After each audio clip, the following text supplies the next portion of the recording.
untapped. NBA season right around the corner. Stephen A., let's continue with your top 10 NBA storylines.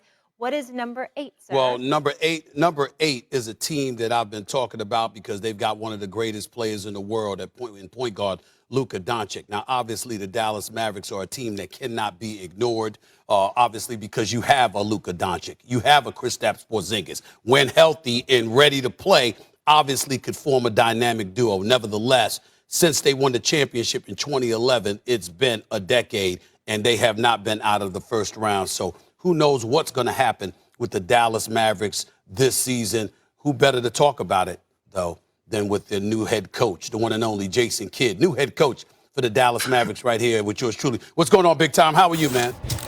Wonderful. Good morning. Good morning, Stephen A. Appreciate you being on the show. You took this job with the Dallas Mavericks. Why? What was it that excited you about this job? Well, I think you brought up a name early, and that's Luka. You talk about one of the best players in this league, only 22 years old. I felt that I could help him. I know that he's going to be considered an MVP candidate. I've been around a couple of MVP candidates, and so my job for Luka is just to make it easy. But, you know, the biggest draw is that we have a young team, exciting team, a team that set records offensively. And I felt that if I can give some defensive principles, we could be one of those teams that can raise that gold trophy at the end of the season. Why not this year? When Mark Cuban interviewed you for this job, obviously Dirk Nowitzki and others had a lot to do with you getting the job because Dirk Nowitzki obviously has significant say within that organization at this particular moment in time, as well as he should, considering his greatness and what he's done for the Dallas Mavericks all of those years. Nevertheless, when you took the job, what did Mark Cuban tell you he needed from you and he needed from this team specifically? Well, Mark, his first thing was be yourself. You know, we all understand that you have a high basketball IQ. You understand what it takes to win, and you understand what it takes, what it means to work. And so he's been great. I've played for Mark, won a championship, and so I understand that he's competitive. He wants to win. And so, but he also understands that we all have to work and do our part. And so that was the first conversation that we have had in understanding that it's really simple. Be in the gym, make guys better, and have fun doing it. Bottom line is you're the new head coach. You got a new president of basketball operations in Nico Harrison, who I know very, very well and expect to do a tremendous job now that you've replaced Rick Carlisle. He's obviously replaced Don Nelson. When you took this job, you've obviously heard a lot of noise about Luka Doncic and the relationship that he has with Kristaps Porzingis. What can you tell us about what you heard, and what could you tell us about where you believe that relationship is now and is heading? Well, I think we all heard in the NBA circle that there was, tension between the two. But I would have to say that's fake news. I think they both want to compete. I think they really want to compete. There were some other issues that I thought they did a great job of keeping in-house. It had nothing to do with those two. And so I'm excited. I think the relationship between the two of them is at a high level. They're basketball players who want to compete and who, they want to win. And for a coach, I have to put them in that position to be successful. But I think their relationship is great. Other issues like what? Because when we look at these two guys, we know that Doncic is a star. We know that he's a stud. And we had a lot of expectations for Porzingis, primarily due to the health, obviously, that interfered with a lot of it. But what else about Kristaps Porzingis is missing or was missing that is going to be alleviated now? Well, I think just being a basketball player. I think in the past system, he was, limited to doing a couple things. I want KP to be a basketball player. When you saw him in New York, he was a basketball player. He wasn't limited to just shooting threes. I really believe that we can play through him in the post, play through him in the mid-range, and play basketball.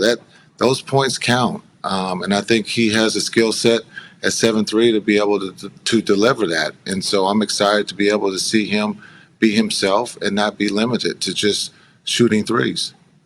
Now, Coach, you've had a lot of experiences yourself. You were in Brooklyn, you were in Milwaukee. Things didn't work out there. But I was very happy that you got this job. I felt you deserved it. I felt you paid your dues. And obviously, you're one of the great basketball minds that exist in this game. Where do you Thank feel you are and where your growth spurt has taken place in order for you to warrant this position as being the new head coach of the Dallas Mavericks? What's different about you now compared to what you were when you were in Brooklyn and Milwaukee as a head coach? Well, I think the biggest difference is, I went straight from playing to becoming a head coach and responsible for 15 players. I think 2 or 3 of those players are going to be Hall of Famers in Brooklyn. And so just understanding what it meant, the responsibility of 15 guys. As a player, as a point guard, you're responsible for 4 guys on the floor and yourself. And there's a big difference between that. And so going through that, I was very fortunate to have those older players in Brooklyn. And then when I got to Milwaukee, they were on the heels of just winning 14 games. I thought I brought what it meant and how hard it is to win in this league, and shared that they had to work hard, and we built a great foundation in Milwaukee. People always say that it didn't work out well. I think it worked out great because I taught those young guys what it meant to be a pro, what it meant to work. And Giannis turned out to be an MVP. Chris turned out to be an all-star. And so I look at it differently in a positive way. And now I can share that experience here in Dallas. Now, the expectation, Coach, for people, looking at the basketball, particularly in the Western Conference, Lakers are the team to beat because they got a whole bunch of experienced dudes led by the great LeBron James, Anthony Davis, Russell Westbrook. Don't hurt. You got Melo there. You're looking at the Clippers, and Kawhi Leonard is expected back early. You hear about Denver once Jamal Murray gets back. You hear about Utah because of Donovan Mitchell. You hear about the Phoenix Suns because they're the reigning Western Conference champions. You don't hear much about the Dallas Mavericks other than Luka Doncic. That's about it. What's your expectation for the Dallas Mavericks this season? Well, I think we're in a great seat. I think when you look back at last year, no one really talked about Phoenix. And then they get Chris Paul, and Chris Paul takes them and wins the Western Conference, championship. And understanding that, we feel that we have a talented team. We have a team that's back. Offensively, we know we can put the ball in the basket. Defense is where we've concentrated so far in training camp. And so it's all right to fly under the radar. Understanding there are some very talented teams, and the Lakers are going to be the favorite because of LeBron and the guys that they have in AD. And they got a great coach in Frank Vogel. So, but we feel that we can compete. And you can't play it on paper. You got to play it on the court. And we look forward to that challenge. Your definition, last question, your definition of success for this team this year is what? Health. That's it. Because, because if you're healthy, a lot of good things will happen. Everybody wants to put a number on it.